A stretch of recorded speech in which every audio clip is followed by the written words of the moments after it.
The deep dive में आपका स्वागत है। आज हम एक ऐसे सवाल की पड़ताल करने वाले हैं जो हम सबके जहन में कभी ना कभी जरूर आता है। मृत्यु के बाद असल में होता क्या है? हमारे आज के स्रोत हमें भगवत गीता के दूसरे अध्याय सांख्य योग के दर्शन में ले जाते हैं, जो सिर्फ आध्यात्मिक ज्ञान नहीं बल्कि जीवन और चेतना के काम करने के तरीके पर एक तरह का मैनुअल है। और ये पड़ताल एक बहुत ही सीधे लेकिन गहरे सवाल से शुरू होती है। मृत्यु के आखिरी पल में ऐसा क्या होता है जो हमारी अगली यात्रा का नक्शा तय कर देता है? क्या ये सिर्फ एक जैविक घटना है या इसके पीछे कोई गहरा विज्ञान काम कर रहा है? इस बातचीत को शुरू करने के लिए हमारे स्रोत हमें दो ऐसी सच्चाइयों को देखने के लिए कहते हैं जो किसी में भेद नहीं करती: पैसा और मृत्यु। ये दोनों किसी का पद, धर्म या पहचान नहीं देखती। एक राजा को भी इनकी जरूरत है और एक भिखारी को भी, और मृत्यु दोनों के लिए एक ही तरह से आती है। कोई इन पर सवाल नहीं उठाता। और यही जमीन तैयार करती है उस सबसे बड़े सवाल के लिए जिसका जवाब अर्जुन को कृष्ण से मिला। हाँ, और कृष्ण का जवाब कोई दिलासा या उम्मीद नहीं है। ये एक बहुत ही स्पष्ट और चौंकाने वाला बयान है। मृत्यु के समय चेतना में जो धारण किया जाता है, व्यक्ति वही बन जाता है। एक मिनट, इसे थोड़ा समझते हैं। तो ये कोई आध्यात्मिक उम्मीद नहीं है, बल्कि एक तरह का कॉस्मिक लॉ ऑफ फिजिक्स है, जैसे गुरुत्वाकर्षण। बिल्कुल। कि जो आपके दिमाग में उस आखिरी पल में चल रहा है, वही आपकी अगली हकीकत बन जाएगा। ये तो बहुत बड़ी बात है। इसका मतलब तो ये हुआ कि हम सब अनजाने में हर रोज अपने आखिरी पल की तैयारी कर रहे हैं। आप इसे एक सिस्टम कह सकती हैं, एक नियम जो बस काम करता है। लेकिन इस नियम को समझने के लिए हमें सबसे पहले ये समझना होगा कि यहाँ चेतना का मतलब क्या है। ये सिर्फ हमारे विचार या दिमागी गतिविधि नहीं है। तो जब हम चेतना की बात कर रहे हैं तो ये सिर्फ सोचने समझने की शक्ति नहीं है, जैसा कि सोर्स बताते हैं। ये उससे कहीं ज्यादा बड़ी एक तरह की मौजूदगी है। बिल्कुल। इसे समझने के लिए चेतना को एक क्षेत्र या फील्ड की तरह सोचिए, जैसे एक खाली मैदान जिस पर जिंदगी का पूरा मेला लगा हुआ है। या इसे समझने का एक और दिलचस्प तरीका है अंधकार के रहस्य को समझना। अंधकार? हाँ, अंधकार इस ब्रह्मांड की डिफॉल्ट अवस्था है। उसका कोई स्रोत नहीं होता। ये बहुत दिलचस्प है। मतलब आप एक कमरे में अंधकार ला नहीं सकते, आप सिर्फ रोशनी को हटा सकते हैं और अंधकार अपने आप प्रकट हो जाता है। Exactly. रोशनी के लिए हमेशा एक बल्ब, एक मोमबत्ती या एक सूरज चाहिए। अंधकार के लिए कुछ नहीं चाहिए, वो बस है। और यही चेतना का स्वभाव है। वो क्षेत्र उस स्रोतहीन, शांत और हमेशा मौजूद अंधकार की तरह है, जिसके ऊपर जीवन की रोशनी और परछाई का सारा खेल चल रहा है। और यहीं से परछाई यानी शैडो का विचार आता है। जैसे अगर आपको एक रोशन कमरे में बुलाया जाए तो आपकी परछाई बिना बुलाए आपके साथ चली आती है। आप उसे अलग नहीं कर सकते। तो आप ये कह रही हैं कि हमारे अंदर की हर प्रवृत्ति, हर आदत अपनी एक परछाई डालती है। जैसे अगर कोई बहुत ज्यादा उदारता दिखा रहा है तो क्या उसकी परछाई लोगों से मान्यता पाने की छिपी हुई इच्छा हो सकती है? आप एक को चुनते हैं और दूसरा अपने आप साथ आ जाता है। हाँ, यही द्वैत का स्वभाव है। आप एक ध्रुव को बिना दूसरे को सक्रिय किए नहीं चुन सकते। अच्छाई का विचार बुराई के विचार के बिना मौजूद नहीं हो सकता। साहस का विचार डर के बिना अधूरा है। और अगर ये परछाई, ये दूसरा ध्रुव इस जीवन में समझा नहीं गया, उसे स्वीकार नहीं किया गया, तो यही अगले जन्म का कारण बन जाता है। एक मिनट, तो क्या इसका मतलब ये है कि अगर कोई बहुत ज्यादा अच्छा बनने की कोशिश कर रहा है तो अनजाने में वो अपने अंदर किसी गहरे स्वार्थ को भी पाल रहा है? ये तो उल्टा लगता है। ये स्वार्थ नहीं, बल्कि एक अधूरापन है, एक असंतुलन। अगला जन्म उसी अधूरे समीकरण को हल करने के लिए, उस परछाई का सामना करने के लिए ही होता है। ब्रह्मांड संतुलन चाहता है। ये तो इच्छा, या जिसे आजकल मैनिफेस्टेशन कहते हैं, उस विचार से भी जुड़ता है। अगर कोई कुछ चाहता है तो वो कमी की भावना से काम कर रहा है, जो उसे कर्जदार बना देता है। आप जब भी कुछ मांग रहे हैं, आप ये स्वीकार कर रहे हैं कि आपके पास वो नहीं है, और आप एक कर्जदार बन जाते हैं। इस ब्रह्मांडीय बही खाते में आपके नाम एक डेबिट एंट्री हो जाती है। इसी कर्ज को समझने के लिए स्थूल शरीर और सूक्ष्म शरीर के बीच का अंतर जानना जरूरी है। स्थूल शरीर यानी हमारा ये भौतिक शरीर, इस जीवन में माता पिता से मिला हार्डवेयर है। ये नश्वर है, यहीं रह जाएगा। लेकिन सूक्ष्म शरीर, जैसा कि हमारे स्रोत बताते हैं, वो पिछले अनगिनत जन्मों का सॉफ्टवेयर है।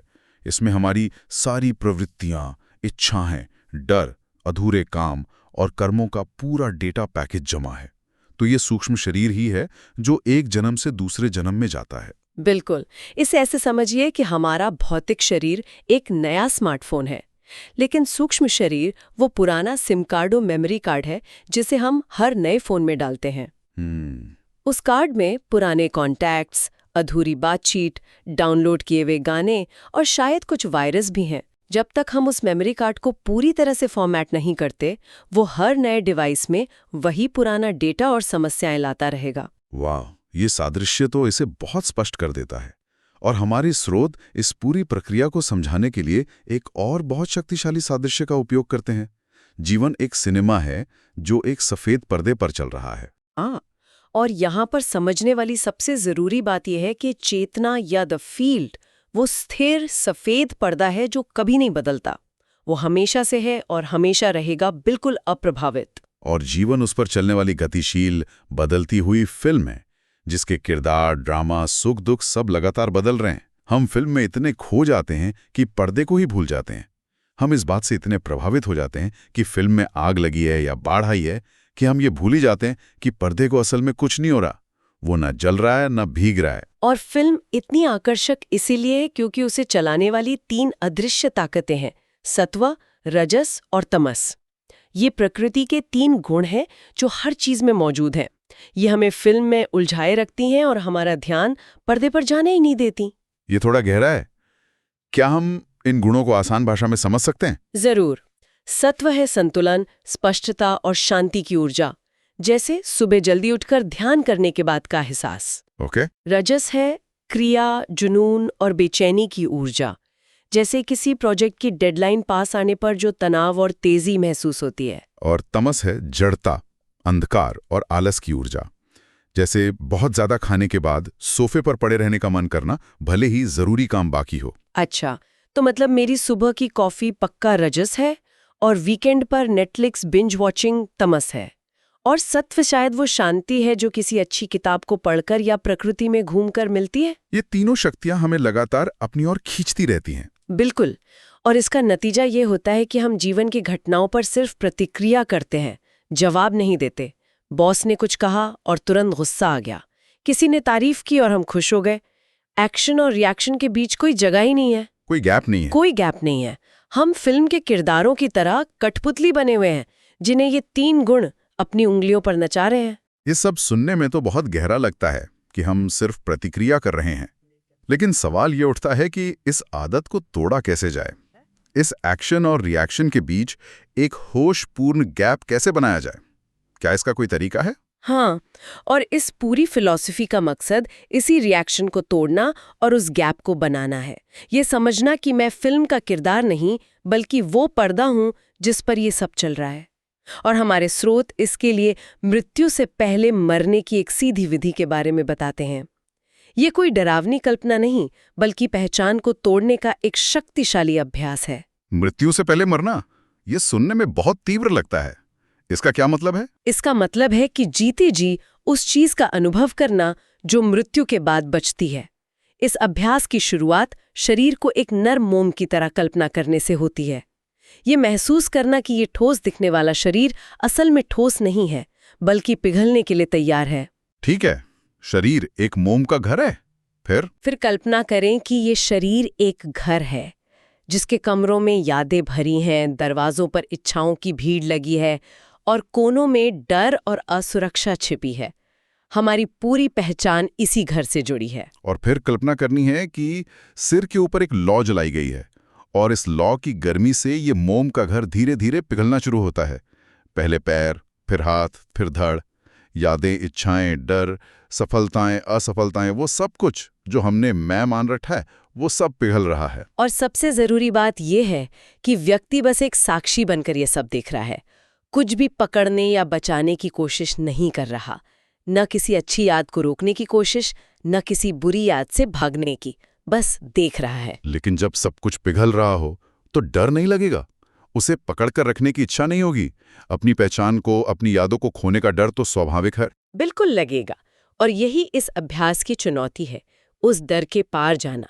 जब आप देखते हैं कि सब कुछ जो पिघल सकता है वो पिघल रहा है और आप फिर भी हैं देखने वाले के रूप में, तो एक अद्भुत एहसास होता है।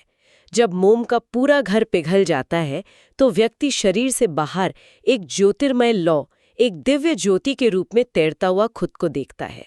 तो उस अवस्था में जब सारी लेबल, सारी कहानियां पिघल चुकी हैं, तब क्या एहसास होता है? उस अवस्था में ये गहरा बोध होता है कि मैं न कभी ये नाम था, न ये लिंग, न ये पद, न ये सफलता और न ही असफलता। मैं तो बस वो शुद्ध उपस्थिति हूँ, वो लौ जो कभी जन्मी नहीं और कभी मर नहीं सकती। ये अभ्यास सीधे उस स्थिर सफेद पर्दे का अनुभव कराता है। ये दिखाता है कि जो कुछ भी पिघल सकता है वो आप नहीं है। जो अंत में बचता है वही आपकी असलियत है। और जब यह एहसास सिर्फ एक विचार न रहकर हमारे नर्वस सिस्टम का हिस्सा बन जाता है, तो मृत्यु का भय खत्म हो जाता है।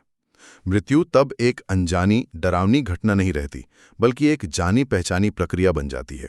एक अवसर उस पर्दे को साफ साफ देखने का जिस पर फिल्म चल रही थी। हाँ, तब मृत्यु एक दुर्घटना नहीं बल्कि एक सचेत संक्रमण बन जाती है। तो इस सब का आज हमारे लिए क्या मतलब है? ये पूरी चर्चा हमें एक बहुत ही सीधी और शायद थोड़ी असहज करने वाली सच्चाई की याद दिलाती है।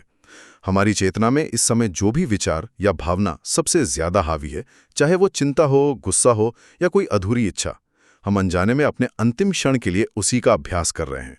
तो अगर मेरा मन आज लगातार चिंता में डूबा है, तो मैं असल में एक चिंतित मृत्यु का अभ्यास कर रहा हूँ।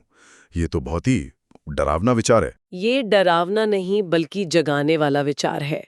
ये ज्ञान कि एक अकेली इच्छा या एक अधूरा काम हमें हजारों जन्मों के इस चक्र में वापस खींच सकता है, एक बहुत ही जरूरी सवाल खड़ा करता है। इस क्षण हमारी चेतना पर क्या हावी है? हमारे नर्वस सिस्टम में जो कंपन आज चल रहा है, जो फ्रीक्वेंसी हमने सेट कर रखी है, क्या हम उसी कंपन के साथ अपने अंतिम अघोषित क्षण का सामना करने का जोखिम उठाने को तैयार हैं? जागरूकता का क्षण अभी है और इसलिए चुनाव करने का मौका भी अभी ही है।